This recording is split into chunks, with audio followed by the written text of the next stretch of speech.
Hey guys, welcome to commerce की पाठशाला। I hope कि तुम लोग काफी अच्छे हो। एमसीओ 1 की आज हम बात करेंगे। एमसीओ 1 का जो नोट्स है हमारा, उससे हम लोग कुछ टॉपिक्स करने वाले हैं आज। आई होप आपको ये टॉपिक्स काफी पसंद आएंगे बिकॉज एग्जामिनेशन के पॉइंट ऑफ व्यू से ये बहुत इंपॉर्टेंट है।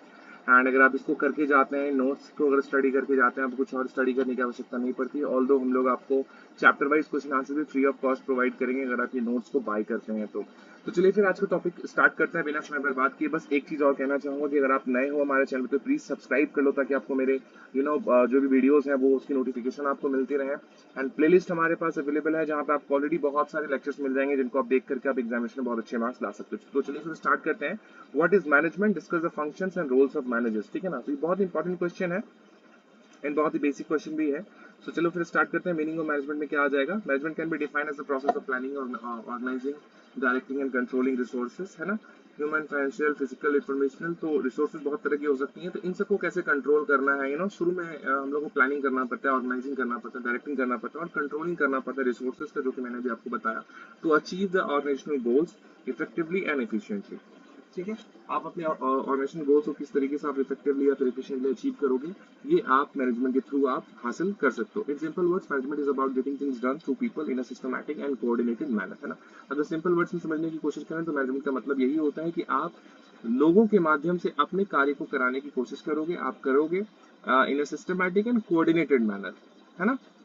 According to Kuntz O'Donnell, management is the art of getting things done through and with people in formally organized groups। जैसा कि मैंने आपको बताया कि ग्रुप्स होंगे, वहां पे बहुत सारे लोग होंगे और उनके जरिए आपको अपने कार्य को निकलवाना है ना। तो उसको कहेंगे management. Thus management is both an art. Management जो होता है वो एक आर्ट भी होता है and at the same time वो साइंस भी होता है। That ensures optimum utilization of resources, जहाँ पे आप ये इंश्योर करते हो कि जो रिसोर्सेज आपके पास अवेलेबल है आप उसको ऑप्टिमम वे में, बहुत अच्छे तरीके से आप उसको यूटिलाइज कर रहे हो। ठीक है, उसके बाद फंक्शंस ऑफ मैनेजमेंट। तो यहाँ पे फंक्शंस ऑफ मैनेजमेंट क्या क्या हो जाएगा। यहाँ पे देखो पॉट्सक्रॉप लिखा हुआ है, इसको अगर आप याद करके रखो तो आपको पॉइंट्स याद करने में बहुत आसानी होगी। जैसे कि पी है, पी फॉर क्या हो जाएगा, planning. O for organizing, D for directing, देखो यहाँ पे लिखा हुआ है ना।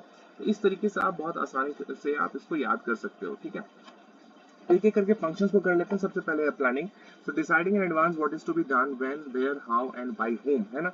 तो प्लानिंग का मतलब ये होता है कि क्या करना है, कैसे करना है, कब करना है ना, कौन करेगा, ये सारी चीजें डिसाइड करना है। एग्जांपल के तौर पे company preparing a sales forecast and strategy for the next financial year, है ना। एक कंपनी जो है सेल्स फोरकास्ट बना रही है अगले फाइनेंशियल ईयर के लिए, है ना।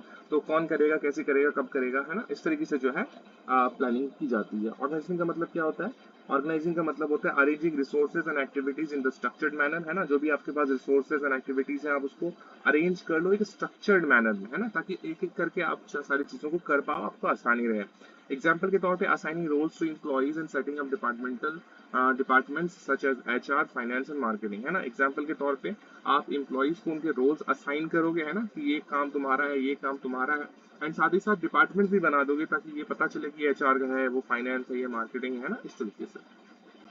तीसरा है स्टाफिंग। स्टाफिंग का मतलब होता है लोगों को रिक्रूट करना, ट्रेन करना, उनको उस काबिल बनाना कि वो उस कार्य को कर सके जिस कार्य के लिए आपने उनको चुना है ना। तो उनको ट्रेन करना।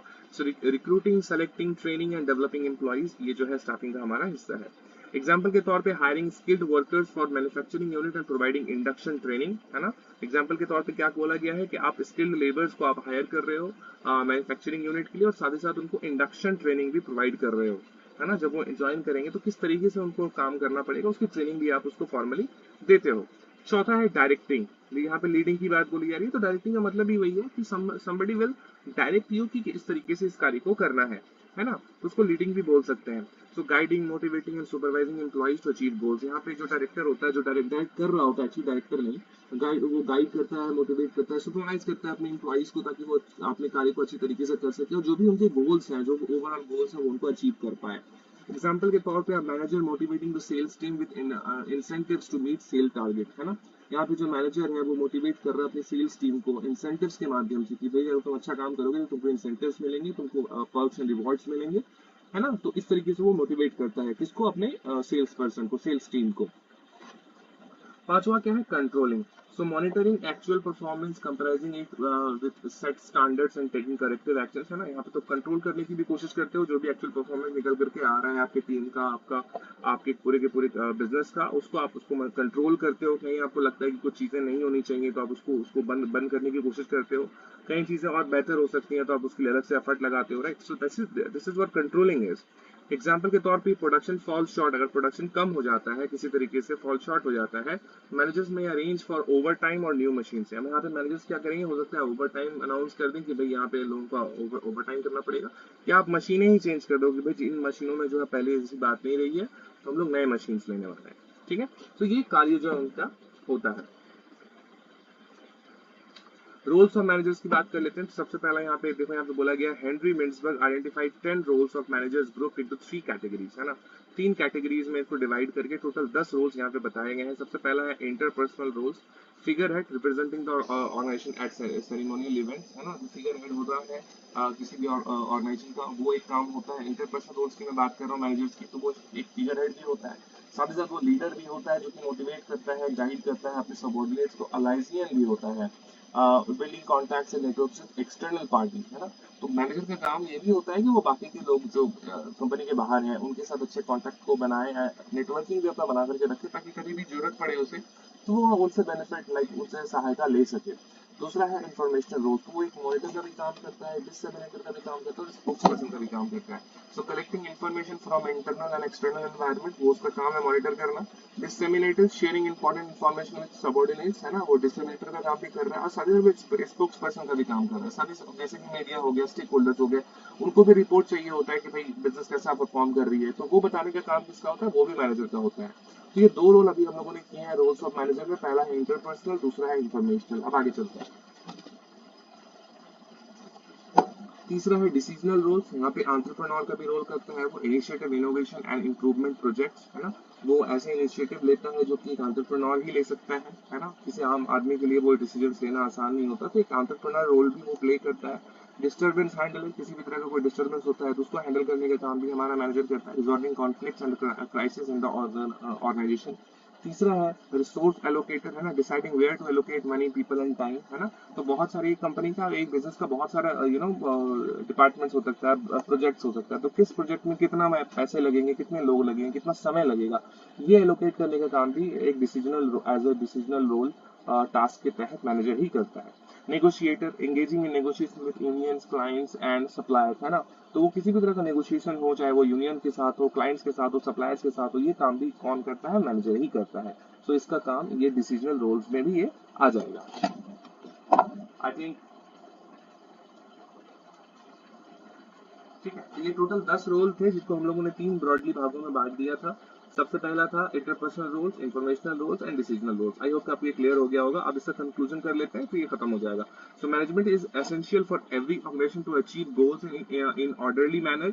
The functions like planning, organizing, staffing, directing, controlling provide the framework for managerial activities, while the roles of management explain how managers behave in real situations, है ना।